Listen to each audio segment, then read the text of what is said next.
29 pegawai AKPS ditangkap dalam tempoh 9 bulan disyaki terlibat rasuah. Ini semualah ni. Kan? Elok-elok kerajaan buat AKPS untuk membuta rasuah, ada pula penyangak-penyangak dalam tu. Dalam jabatan immigration kita macam tu. Kan?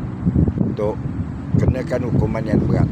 Cuma satu yang saya minta tu, yang mana dah makan rasuah, dah kena jatuhkan hukuman, tak perlu lagi ada penangguhan hukuman seperti baru ni.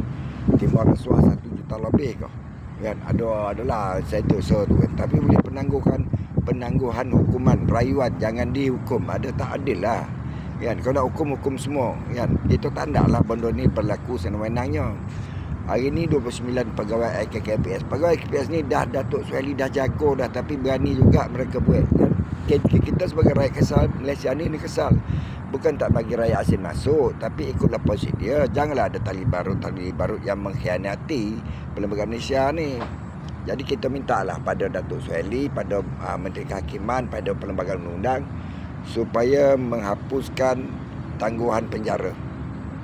Kan, tak tunggu raya, tak perlu masuk penjara dulu.